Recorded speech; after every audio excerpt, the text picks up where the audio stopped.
Por isso, não abram mão da confiança que vocês têm. Ela será ricamente recompensada. Esse texto está em Hebreus capítulo 10, versículo 35. Meu nome é Anderson, você está no canal A Porta Estreita. Seja bem-vindo, que a graça e a paz de Jesus Cristo estejam com você. Graças a Deus por mais um dia estarmos aqui meditando na palavra de Deus. E no final estaremos orando juntos. Aproveite e deixe nos comentários os seus pedidos de oração, para que assim mais pessoas estejam orando por você. Esse texto que separei para a nossa reflexão de hoje, em Hebreus, no capítulo 10, versículo 35, está nos trazendo uma mensagem de confiança, uma mensagem que fala sobre fé. Aqui o autor de Hebreus disse o seguinte: por isso não abram mão da confiança que vocês têm.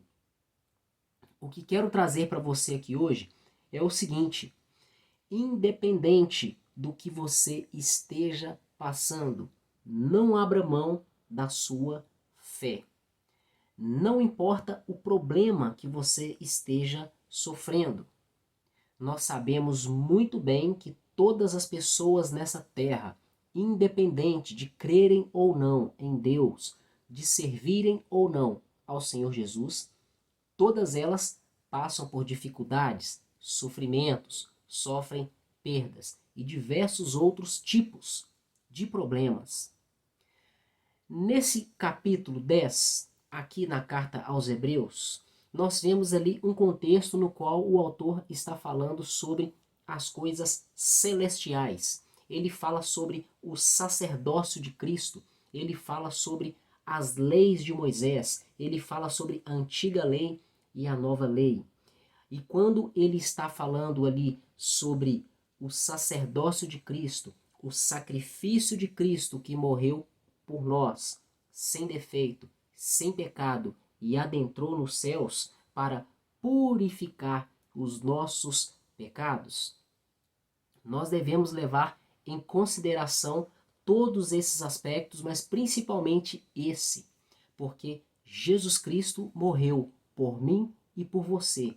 Ele abriu mão da sua glória, ele abriu mão da sua divindade, se rebaixou ao nosso nível, se tornando homem aqui nessa terra, porém sem pecado. Mas o fato de ele ter se tornado homem fez com que ele se sujeitasse aos mesmos sofrimentos, dificuldades, tentações e problemas que nós enfrentamos nessa terra. E graças a Deus, ele viveu de forma completa a vontade do Pai.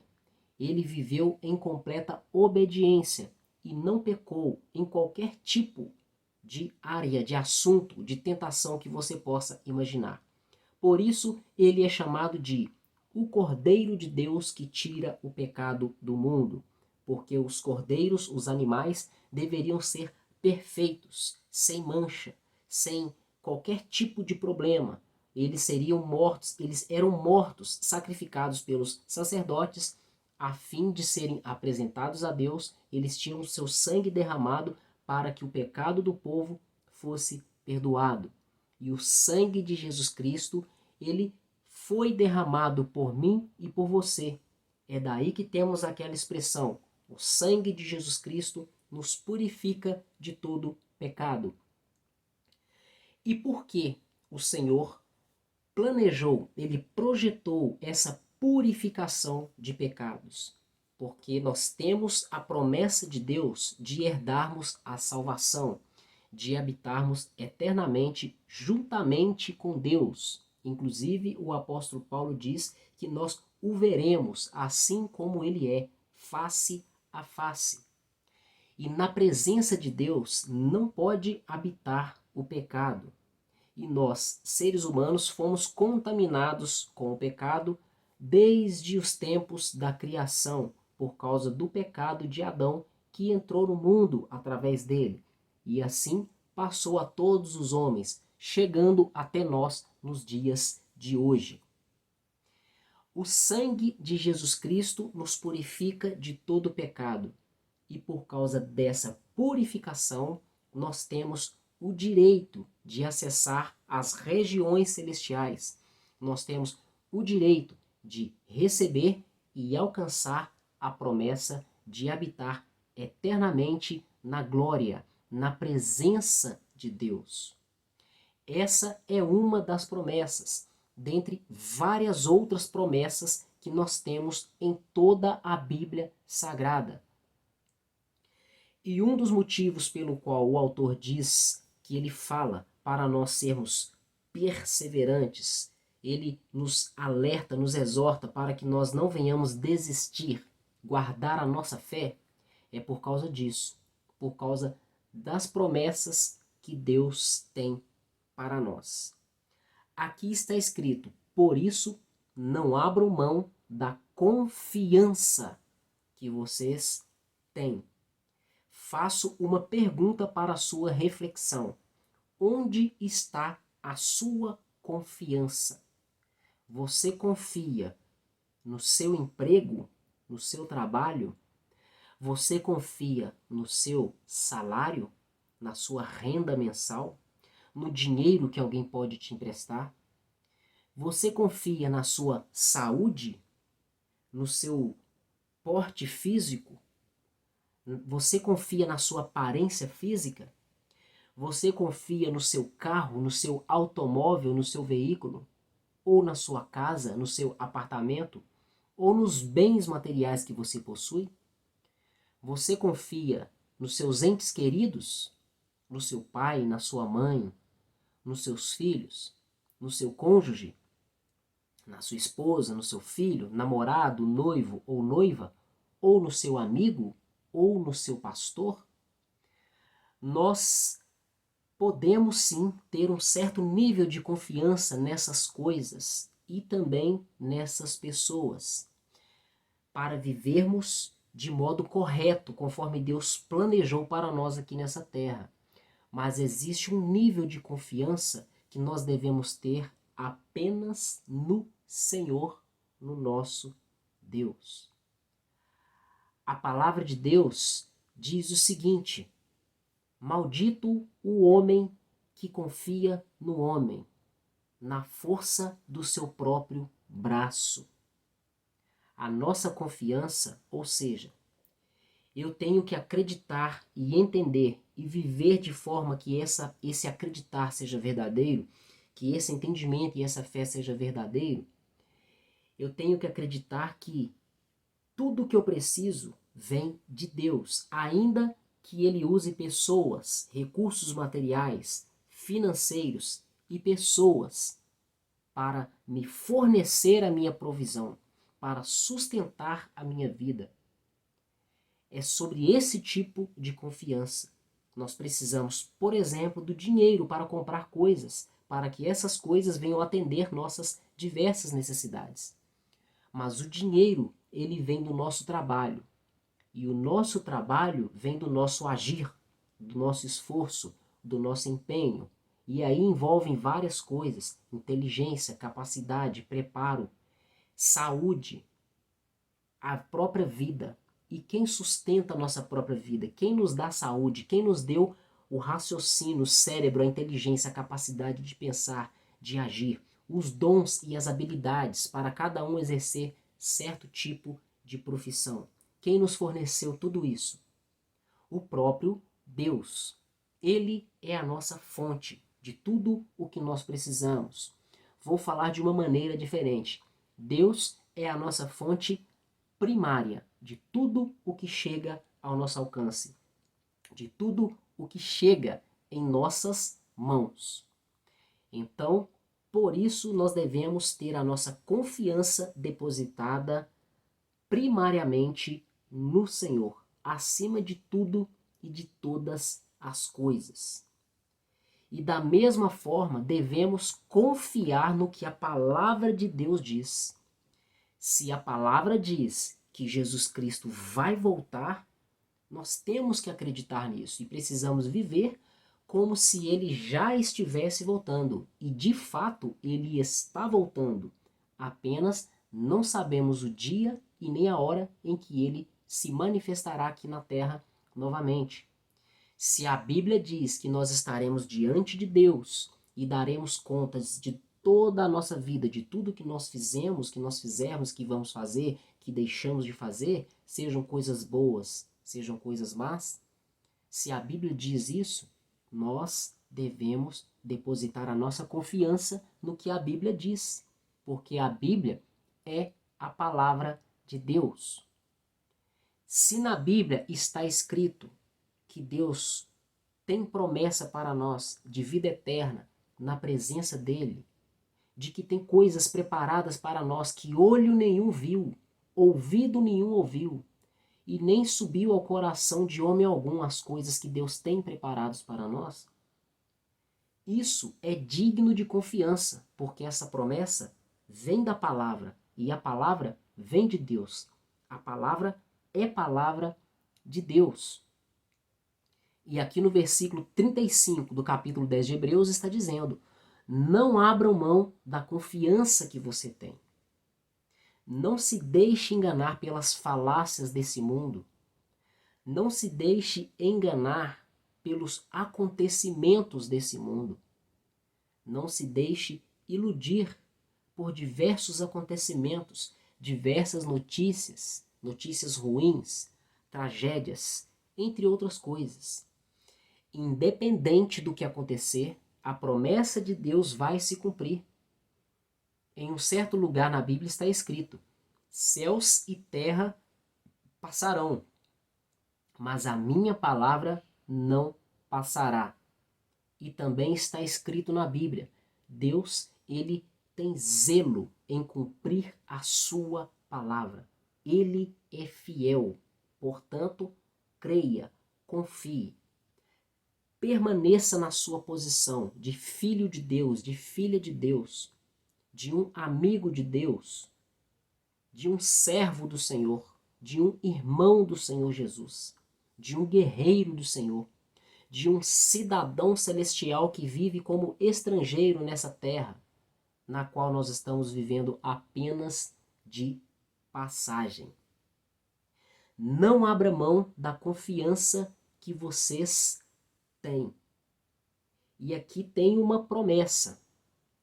Essa confiança que você tem, ela será ricamente recompensada.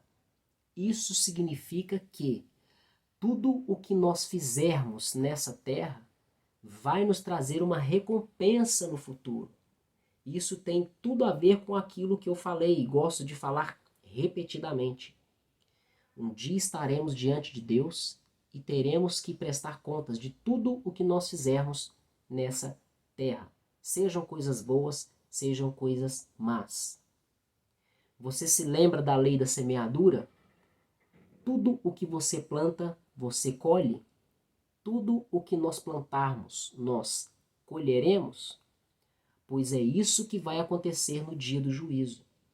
Tudo o que nós estamos plantando nessa terra, ou seja, as nossas atitudes, as nossas obras, isso é o nosso plantio. Todo plantio gera uma colheita, e no dia do juízo, tudo que nós tivermos plantado durante todo o nosso tempo de vida será analisado por Deus, será julgado conforme a sua palavra, conforme a sua lei, de acordo com as nossas atitudes, as nossas palavras, os nossos pensamentos, sentimentos, emoções, tudo que nós fizermos ou deixarmos de fazer. E a colheita, ela virá, seja de algo bom ou seja de algo ruim. E a promessa de Deus é maravilhosa, conforme eu já mencionei. Existem coisas que nunca foram reveladas a homem algum, coisas maravilhosas, coisas insondáveis, indizíveis, preparadas para mim e para você. Temos diversos motivos para não desistir, não desanimar, não abandonar o barco, não nos desviar do caminho da fé. Temos vários motivos para focar, para dizer isso aqui, olha, não abram mão da confiança que vocês têm. Um desses motivos é a nossa recompensa. E dentro dessa recompensa, nós teremos o contato, o acesso direto ao nosso Deus. Quantas pessoas hoje não têm o desejo de conhecer a Deus, de ouvir a voz de Deus, de ter um encontro com Deus, de receber uma visitação de Deus, ou até mesmo ser arrebatado aos céus em espírito até Deus.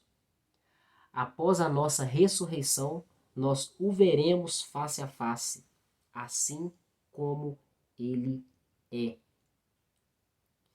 E para dar uma complementada aqui nessa reflexão, eu quero te dizer o seguinte: nós devemos focar não apenas na recompensa. Acima de tudo, nós precisamos focar no Senhor, na vontade do Senhor, em agradar a vontade do Senhor. E o Senhor, dentro da sua vontade, existe um propósito. Lá em Eclesiastes diz que existe um propósito para todas as coisas, existe um tempo determinado para tudo e um propósito para tudo que existe e que acontece debaixo do céu. Nós estamos incluídos dentro desse propósito. E para você concluir esse propósito, você precisa permanecer até o fim. Você não pode desistir, não pode desanimar. Por isso, não deixe que nada abale a sua fé.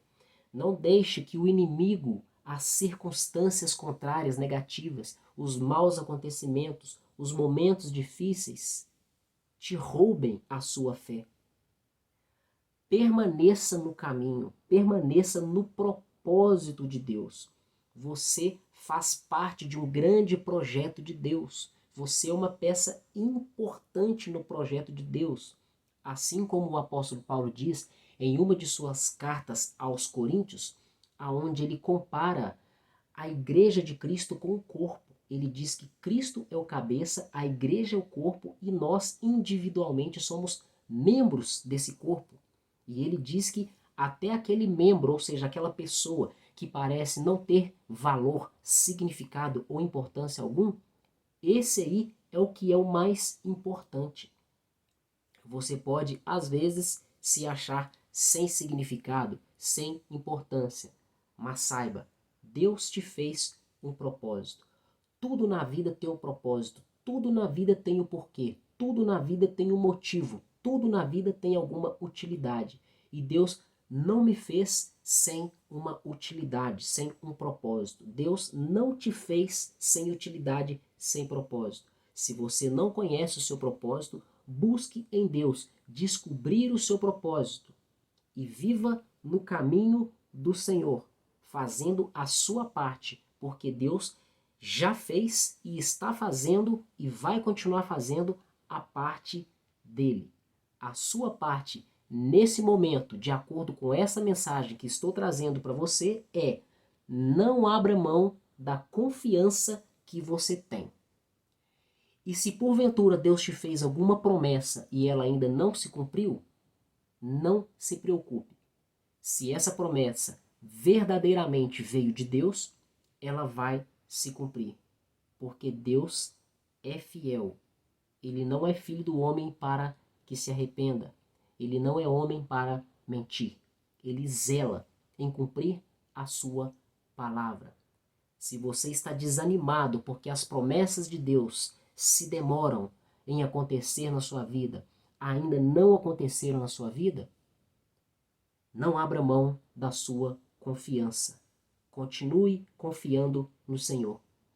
Lembre-se do que está escrito na Bíblia, no Novo Testamento. Em algum lugar está escrito: Abraão, ele era o pai da fé. Ele é o exemplo, o principal aqui a nível humano da fé. Por isso ele é chamado de o pai da fé. E ele creu em Deus. Mas você sabia que ele morreu sem ver a sua promessa?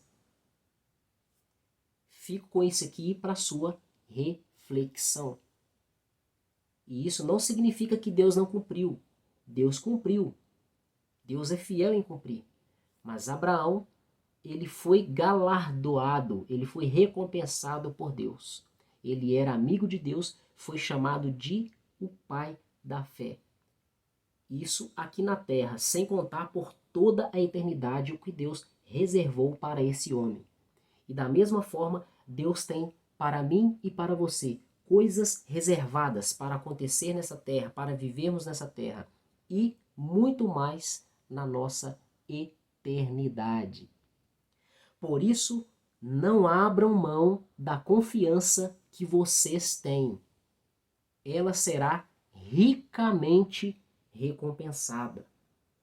Em algum lugar na Bíblia vai dizer que as coisas que estão reservadas para nós na eternidade são incomparáveis com as coisas, com as maiores riquezas que nós temos aqui. Não diz exatamente com essas palavras que eu disse, mas a ideia que a Bíblia quer transmitir é essa. E também lá diz que os sofrimentos que nós vivemos nessa terra não se comparam com a glória que há de vir sobre nós na eternidade.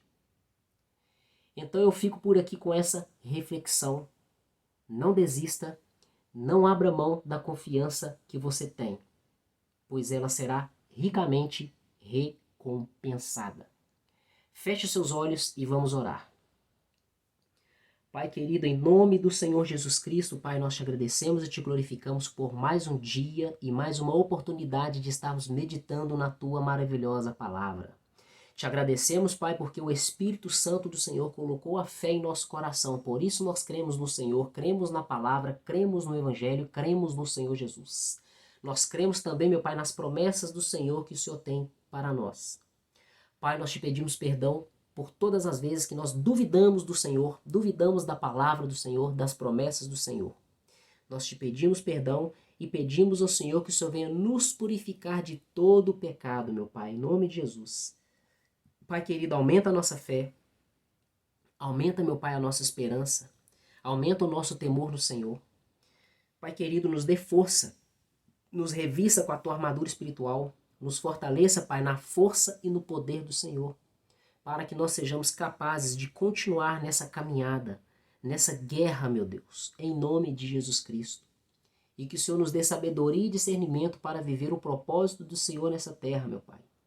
Que o Senhor venha revelar para essa pessoa que está me ouvindo qual é o chamado dela nessa terra, para que ela nasceu, para que o Senhor enviou ela nessa terra, e que ela venha viver de acordo com a sua vontade, Pai. Que o Senhor dê a ela sabedoria para entender a vontade do Senhor para a vida dela. Eu te peço, meu Pai, que o Senhor venha aquietar a tempestade, acalmar a tempestade e cessar os ventos. Assim como Jesus Cristo fez, meu Deus, naquele mar onde havia tempestade, ele deu uma ordem e o mar se aquietou e houve bonança. Que haja bonança na vida dessa pessoa. Pai, não deixe a fé dessa pessoa que está me ouvindo desfalecer. Pelo contrário, aumente e fortaleça a fé, a perseverança, a paciência, meu Pai, em nome de Jesus Cristo. Deus querido, eu peço a Ti que o Senhor venha abençoar a casa dessa pessoa que está me ouvindo, abençoe a família, abençoe o casamento, o relacionamento conjugal, sentimental, o marido, a esposa, os filhos, os irmãos, os pais, amigos, colegas de trabalho. Abençoe esse ambiente que essa pessoa vive, que ela mora, que ela trabalha, que ela está me ouvindo neste momento. Que haja paz total, que o Senhor venha cessar toda contenda e todo mal, meu Pai, em nome de Jesus Cristo. Eu te peço, meu Pai, que o Senhor venha desfazer toda obra maligna, repreender todo o mal que foi enviado para prejudicar essa pessoa, para esfriar e roubar a fé dessa pessoa, Pai, em nome de Jesus. Que o Senhor levante pessoas cheias do Teu Espírito Santo para dar bons conselhos para essa pessoa, para ser luz na vida dessa pessoa, meu Pai, para estar orando por essa pessoa. Pai querido, que o Senhor abençoe essa pessoa, meu Deus, com provisões financeiras, materiais, que não falte nada na vida nem na casa dessa pessoa. E dê a ela saúde. Se tem alguém com enfermidade, meu Pai, me ouvindo, que o Senhor venha curar. Cura esta pessoa para que ela venha testemunhar do Teu nome e o nome do Senhor venha ser glorificado através da vida dela. Pai, nós te glorificamos e te agradecemos por tudo e acima de tudo seja feita a Tua vontade em nome de Jesus Cristo. Meu irmão e minha irmã, graças a Deus por mais um dia meditando na palavra de Deus e orando juntos. deixe o seu like, fique à vontade para fazer os seus comentários e se você é novo por aqui e gostou desse canal, se inscreva e ative as notificações para não perder novos conteúdos.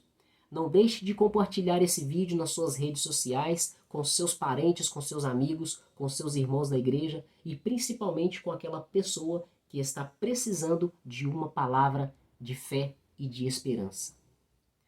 Muito obrigado por mais uma visita ao canal A Porta Estreita. Até o próximo vídeo e que Deus continue te abençoando.